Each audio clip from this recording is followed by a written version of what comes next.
बिस्मिल्लाहिर्रहमानिर्रहीम, अस्सलाम वालेकुम, वेलकम टू काका खिल एजुकेशन हब। आज बात करते हैं इस टॉपिक के ऊपर कि एज अ नर्स अगर मैं बीएसएन में एडमिशन ले रहा हूँ तो जो न्यू नर्सेज हैं उसके लिए ये वीडियो ख़ास तौर पर है। तो मैं इंटरव्यू कैसे दूँगा, इंटरव्यू में मुझसे क्या क्या सवालात पूछे जा सकते हैं और मैं इसका आंसर कैसे दूँगा। इससे पहले अगर आप लोग इस चैनल में नए हो तो ज़रूर चैनल को लाइक करें और सब्सक्राइब ज़रूर करें ताकि नर्सिंग से रिलेटेड जितने भी वीडियो है वो आप लोगों को नोटिफिकेशन में मिल जाए। तो सवाल ये है कि जब जो नर्सेज या जो स्टूडेंट्स जो कैंडिडेट है अभी उन्होंने अपना टेस्ट क्लियर किया है किसी भी नर्सिंग इंस्टीट्यूट का और अभी वो चाहते हैं कि वो इंटरव्यू में अपेयर हो जाए, इंटरव्यू के लिए कॉल या मैसेज या ईमेल आए हैं कि आप इंटरव्यू के लिए आ जाए, तो वो तैयारी कर रहे हैं कि अपना जो इंटरव्यू है उस इंटरव्यू के लिए मैं क्या तैयारी करूं, उसमें क्या पूछा जाएगा।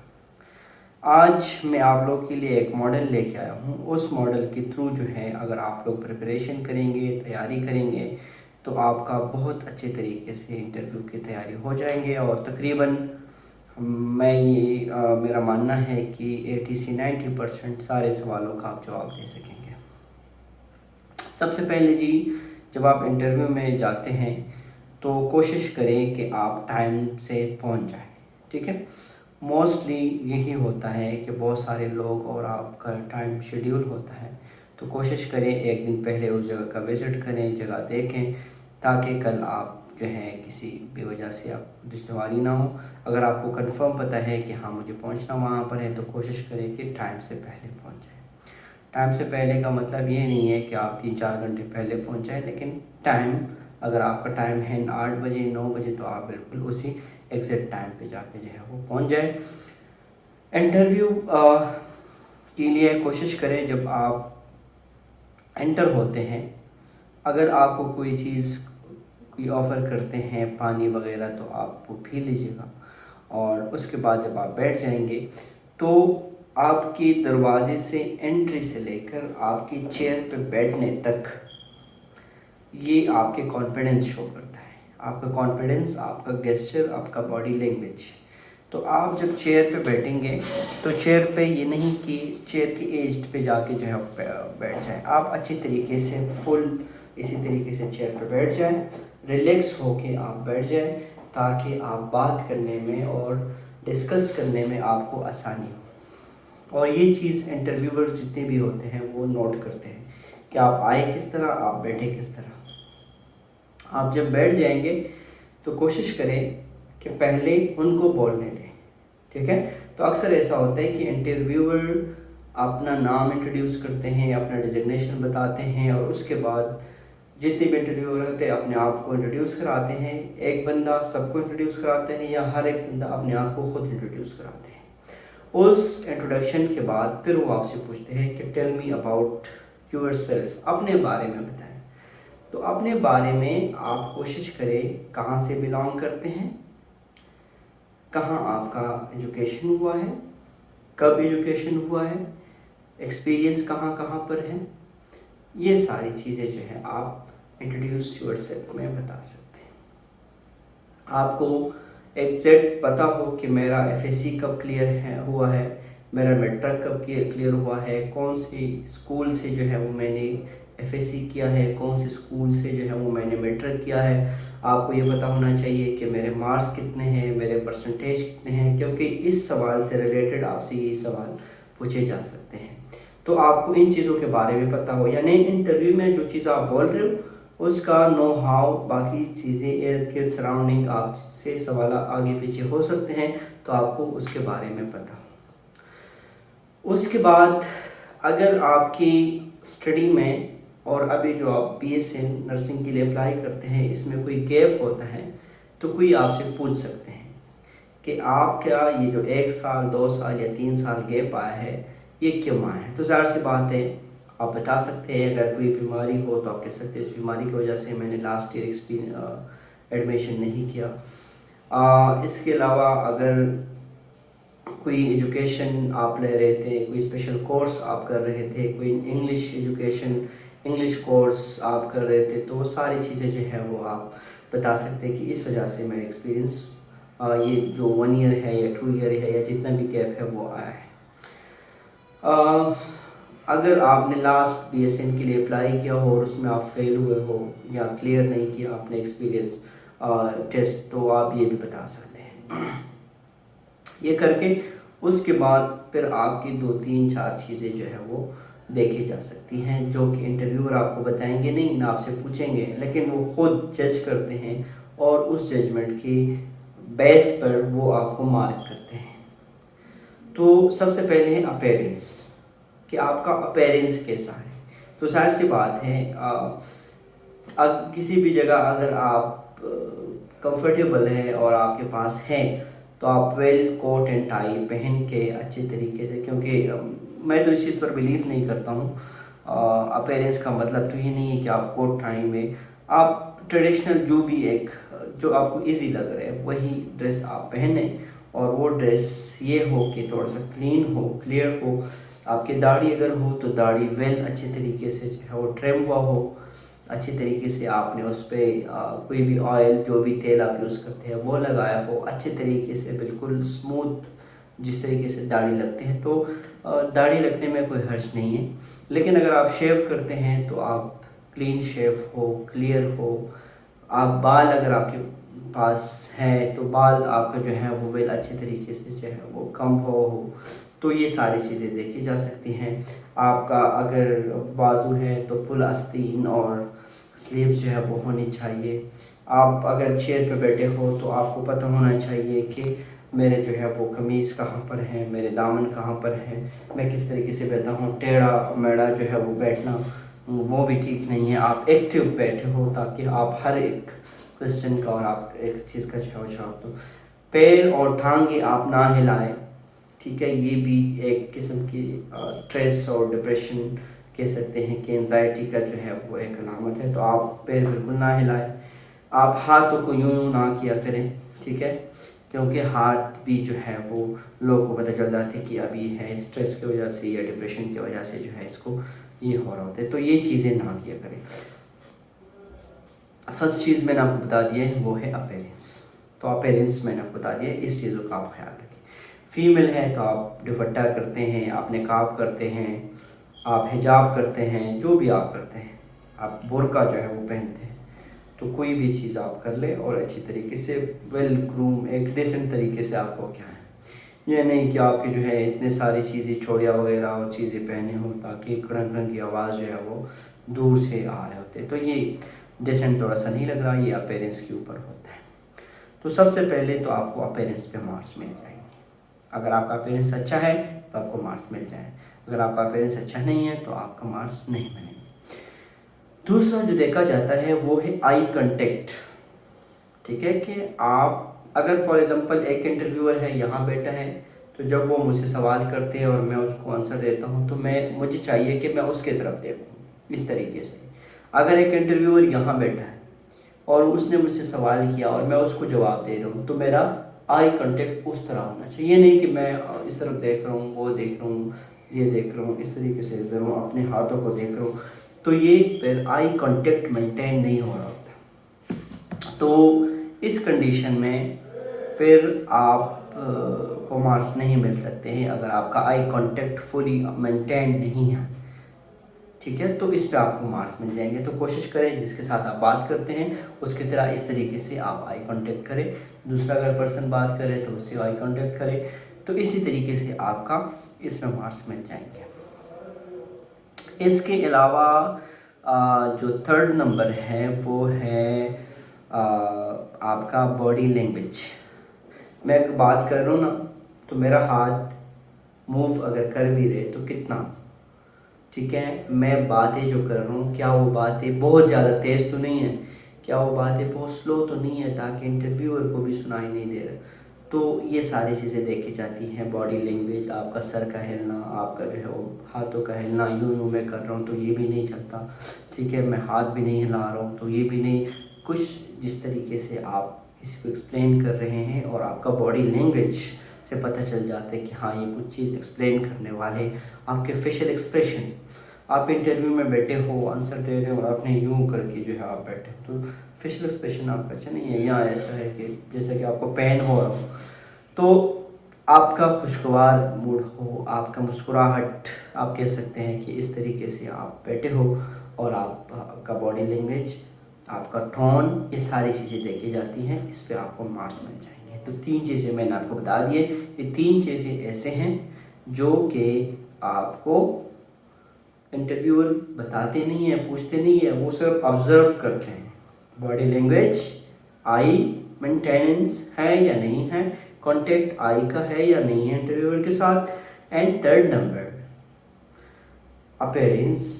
अपीयरेंस बता दिए मैंने, बॉडी लैंग्वेज और आई कंटेंट है या नहीं, मेंटेन है या नहीं। इसके अलावा फिर आपसे पूछे जा सकते हैं कि मोस्टली जो आजकल ख़ास तौर पर अगर BSN जो डिग्री है, ये चलता है इस चीज़ पर कि आपके पास कंप्यूटर या लैपटॉप का कोई, कंप्यूटर स्किल का मतलब ये है कि लैपटॉप हो, टैबलेट हो, कंप्यूटर हो, जो भी है, लेकिन कंप्यूटर स्किल है या नहीं। तो कंप्यूटर स्किल्स में कम से कम आपको ये पता होना चाहिए कि माइक्रोसॉफ्ट ऑफिस क्या है, ठीक है। माइक्रोसॉफ्ट ऑफिस में जो एक्सेल है, पावर पॉइंट है, MS वर्ड है, ये किस किस पर्पज़ के लिए यूज़ की जा सकती हैं। पावर पॉइंट है तो इस पर प्रेजेंटेशन हम बनाते हैं, एक्सेल है तो इस पर हम डेटा कलेक्ट वगैरह करते हैं, वर्ड है तो इस पर हम राइटिंग, टाइपिंग, कोई असाइनमेंट वगैरह जो है हम लिख के दे सकते हैं। तो ये बहुत सारी चीज़ें जो है वो आपको पता होना चाहिए। इंटरनेट कैसे यूज़ करते हैं, किस पर्पज़ के लिए हम यूज़ करते हैं, ईमेल अगर किसी को करना हो तो कैसे हम कर सकते हैं, ईमेल का पर्पज़ क्या है, ईमेल से हम क्या भेजते हैं। तो ये लाइक अबाउट कंप्यूटर के बारे में आपसे पूछा जा सकता है और आप ये आंसर देंगे तो मेरे ख्याल में आपको पता, लेकिन आपको पता भी हो कि MS ऑफिस आपको कभी कभी खोल के भी देते हैं कि what is this, power point खोल के देते हैं तो आपसे पूछते हैं कि क्या चीज़ है, वर्ड है, पावर पॉइंट है, एक्सेल है। तो एक एक मरतबा ज़रूर जाके जाओ देखें। टाइपिंग का आपसे पूछ सकते हैं कि आप टाइपिंग कर सकते हैं या नहीं कर सकते हैं। सर्चिंग इंजन का आपसे पूछ सकते हैं। तो ये सारे कंप्यूटर स्किल हैं, इसको आप ज़रूर देखें। इसके अलावा जो पूछा जा सकता है वो है co-curricular activity during your study या टिल नाउ। अगर आप स्टडी नहीं किया, 1 2 साल गैप भी लिया, तो इस स्टडी में आपने को करिकुलर कोई ऐसी एक्टिविटीज़ किए हैं या नहीं किए। को करिकुलर एक्टिविटीज़ से मतलब ये है कि कोई गेम्स में आपने पार्टिसिपेशन तो नहीं किया, कोई वॉलंटियरली वर्क तो नहीं किया आपने, लेकिन जो चीज़ आप बता रहे हो ना, तो जाहिर सी बात है आपको पता होना चाहिए कि हाँ मैंने ये वर्क किया है और उसके काम का, उसके वर्क का, उसके जॉब का आपको पता होना चाहिए, क्योंकि हो सकता है उसमें से इंटरव्यूअर आपसे पूछे, ठीक है। तो वॉलंटियरली वर्क, कोई वर्कशॉप, कोई सेमिनार, कोई ऐसी चीज़ों में आपने पार्टिसिपेशन तो नहीं किया है। तो ये सारी चीज़ें जो हैं आपसे पूछे जा सकते हैं। को करिकुलर एक्टिविटी में आप हाइकिंग किया है, आप कंटेंट व्लॉगर हो, आप जो है वो ट्रैवलर हो, आप अच्छे तरीके से कुक कर सकते हैं, आप प्लांटेशन करते हैं, आपने ये सेमिनार अटेंड किए, आप ड्राइवर हो, आप राइडर हो, कुछ भी जो एक्स्ट्रा करिकुलर एक्टिविटी है तो आप बता सकते हैं कि हाँ मैंने ये किया, मैं ये कर सकता हूँ। तो ये एक्स्ट्रा करिकुलर एक्टिविटीज़ में जो आ सकते हैं। आप नात पढ़ सकते हो, आप तिलावत कर सकते हैं, आपने लोगों को एंटरटेन कर सकते हैं। ये सारी चीज़ें जो है वो को करिकुलर एक्टिविटी में, तो ये आपसे पूछे जा सकते हैं, इसका आप आंसर देंगे। इसके अलावा जो है आपसे जो पूछे जा सकते हैं वो ये है कि किस तरीके से जो है आप स्टडी पसंद करते हैं, कौन सा स्टडी आप पसंद करते हैं, ग्रुप स्टडी आप पसंद करते हैं या इंडिविजुअल स्टडीज़ आप पसंद करते हैं। तो आप कह सकते हैं कि इंडिविजुअल या ग्रुप स्टडी। तो फिर आपको पता होना चाहिए कि इंडिविजुअल स्टडी के एडवांटेजेस क्या है और डिसएडवांटेजेस क्या है, और ग्रुप स्टडी की एडवांटेजेस क्या है और डिसएडवांटेजेस क्या है। इसके अलावा जो है आपसे पूछे जा सकते हैं कि आप अपने स्ट्रेस को कैसे मैनेज करते हैं, what is your strategies for coping stress. Stress को आप कैसे कोप कर सकते हैं, कैसे मैनेज कर सकते हैं। एक स्ट्रेसफुल इवेंट आ जाए, एक ऐसा सिनेरियो, एक ऐसा इवेंट आपको दे सकते हैं जिसमें से आपको बताया जा सकते हैं कि फॉर एग्जांपल आपका जीपीए 4 था और आपका जीपीए कम आया, या आप किसी एक इंटरव्यू के लिए जा रहे थे और वहाँ आप सेलेक्ट नहीं हुए, तो आप एक स्ट्रेसफुल सिचुएशन में आ गए। इस स्ट्रेस से आपने निकलना कैसा है और स्ट्रेस के दौरान आपने करना क्या है, तो ये आपसे पूछा जा सकते हैं। प्रॉब्लम सॉल्विंग कि जो है वो आपको एग्जांपल दे सकते हैं कि कोई कन्फ्लिक्ट है, उस कन्फ्लिक्ट को आप कैसे रिजॉल्व करते हैं, तो ये ग्रुप एक्टिविटीज़ वगैरह की जो है वो ग्रुप स्किल आपसे पूछे जा सकते हैं। इसके अलावा आपसे पूछा जा सकते हैं ये शुरू में भी या लास्ट में या दरमियान में कि मोटिवेशन, यानी एज ए नर्स आप नर्सिंग को किस तरह देखते हैं। एज ए स्टूडेंट आपने नर्सिंग को क्यों चूज़ किया, किसने आपको मोटिवेट किया, कौन से ऐसे इवेंट था जिस इवेंट की वजह से आप मोटिवेट हो गए और आपने बीएससी नर्सिंग जो है उसका इरादा किया। तो ये आप बता सकते हैं कि व्हाट इज़ योर इंटरेस्ट क्यों है आपकी नर्सिंग में। तो नर्सिंग के बारे में थोड़ा बहुत आपको पता होना चाहिए, नर्सिंग करते क्या है, हॉस्पिटल में क्या एक्सपीरियंस है, नर्सिंग की जॉब एक्टिविटीज़ क्या हैं, तो ये सारी चीज़ें आप बता सकते हैं और आपसे पूछे जा सकते हैं। इसके अलावा जी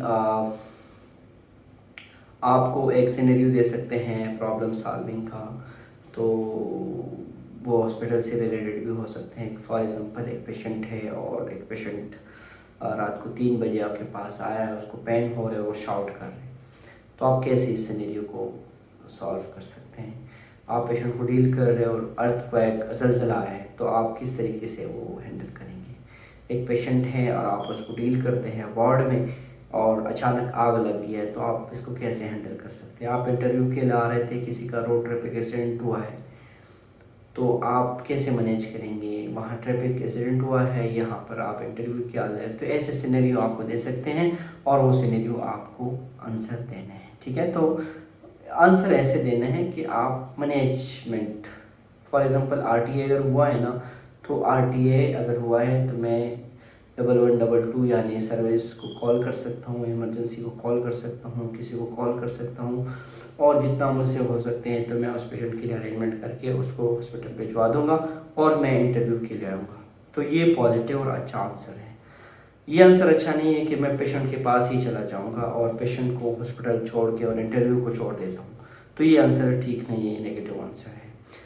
ये आंसर भी ठीक है कि फॉर एग्जांपल ये आंसर भी ठीक नहीं है कि मैं उसको देखूंगा नहीं, मैं अपने इंटरव्यू के लिए आऊँगा, तो ये भी ठीक नहीं है। तो ये बहुत सारी चीज़ें हैं जो कि आपको पता होना चाहिए और इंटरव्यू में आपसे ये पूछ सकते हैं। सिनेरियो वगैरह आपसे पूछ सकते हैं, एनालाइज वगैरह करते हैं और आपकी कम्युनिकेशन लेके जाते हैं। बहुत सारे इंटरव्यूज़ में ये एक्सपेक्ट करते हैं आपसे कि आप इंग्लिश में बातें करें, कोशिश करें आप इंग्लिश में बातें करें, इंग्लिश में स्टार्ट करें, रटा रटाई चीज़ें ना बताएं, ठीक है। और उसके बाद अगर कहीं आप स्टक हो जाए तो आप उससे ये कह सकते हैं कि परमिशन ले लें और आप उर्दू में वो बात एक्सप्लेन अपनी कर सकती हैं। उसके बाद लास्ट में या फर्स्ट में आपसे ये पूछे सकते हैं कि देखिए हमारे पास बहुत सारे कैंडिडेट हैं, क्यों हम आपको सेलेक्ट करें। इस जवाब में वो आपसे पूछा जा सकता है कि आपके स्ट्रेंथ क्या है, आपकी क्या ऐसे खूबियाँ हैं जिसके वजह से हम आपको सेलेक्ट करें। तो आप कह सकते हैं कि मैं एक्टिव लिसनर हूँ, मैं हार्ड वर्कर हूँ, ऑनेस्टी है मुझ में, और ऐसे जितने भी स्ट्रेंथ्स हैं आपकी, आप कह सकते हैं कि मैं पैशनेट हूँ, पंक्चुअल हूँ, स्ट्रेस को बेयर कर सकता हूँ। तो ये सारी चीज़ें जो है वो आप कह सकते हैं कि वो अपने स्ट्रेंथ आप बता सकते हैं। फिर आपसे पूछे जा सकते हैं कि आपकी वीकनेसेस क्या है, कौन सी ऐसी चीज़ें जो आपकी शख्सियत में नहीं होना चाहिए लेकिन है। तो आप कह सकते हैं अगर आपको गुस्सा आ रहा है आप बता सकते हैं, आप कह सकते हैं कि मैं किसी को उल्टा काम करते हुए नहीं देख सकता हूँ, या ये कह सकते हैं कि मैं स्ट्रेस बहुत ज़्यादा लेता हूँ, ये कह सकते हैं कि मैं ट्रस्ट बहुत ज़्यादा हर किसी पर करता हूँ, ये कह सकते हैं किसी को नो नहीं बोल सकता हूँ। तो ये सारे आपके जो है वो एक्टिविटीज़ होंगी, ठीक है। और उसके बाद आपसे पूछे जा सकते हैं कि जो आपका बीएसएन डिग्री है यानी जो नर्सिंग डिग्री है, क्या आपने सोचा है कि फ्यूचर में ये आपको क्या हेल्प दे सकते हैं। तो आप कह सकते हैं कि बीएसएन का डिग्री मुझे नंबर 1 तो ये है कि प्रोफेशनल बंदा बना सकता है, दूसरा ये कि इसके जॉब सिक्योरिटी है, तो मेरा फ्यूचर सिक्योर हो सकता है, फाइनेंशियली मैं अच्छा सपोर्ट ले सकता हूँ, एडवांस स्टडी मैं कर लूँगा और मैं एक अच्छे पोजीशन पे प्रोफेसर की या किसी अच्छे मैनेजर की पोजीशन पे जो है वो मैं जा सकता हूँ। तो ये हेल्प मेरा कर सकते हैं, माशरे में इज़्ज़त मेरा बन सकता है। ये सारी चीज़ें पूछ के उसके बाद आपसे आगे पीछे कुछ सवाल जवाब करते हैं। अगर किसी जगह स्पॉन्सरशिप स्कॉलरशिप अवेलेबल होते हैं तो उसका पूछा जा सकता है, उसके बारे में डिस्कस किया जा सकता है। और आपने पहले अप्लाई किया था या नहीं किया, पहले सेलेक्ट हो गए या नहीं हो गए, तो ये सारी चीज़ें आपसे पूछे जा सकते हैं। और एंड में आपको यही कहते हैं कि आपका कोई क्वेश्चन या कोई ऐसा कन्फ्यूजन है जो आप हमसे पूछे, तो अगर आपका कोई आंसर है, आपका कोई क्वेश्चन है तो आप उनसे ज़रूर पूछें। अगर आपको कोई क्वेश्चन नहीं है तो उनको बाय कहें और वो भी आपको बाय कहेंगे और उसके बाद आगे निकले और फिर अल्लाह पे छोड़ दें और जो भी रिज़ल्ट आएगा वो इंशाल्लाह अच्छा ही होगा। तो इसी तरीके से पूरा आपका एक इंटरव्यू हो जाएगा एज ए नर्स। इंशाल्लाह मेरा उम्मीद है कि 80 से 90% आप अगर इस तरह चलेंगे जिस तरह मैंने आपको बता दिए तो आपका इंटरव्यू बहुत अच्छे तरीके से और बहुत अच्छा हो जाएगा। Thank you. अल्लाह हाफ़िज़।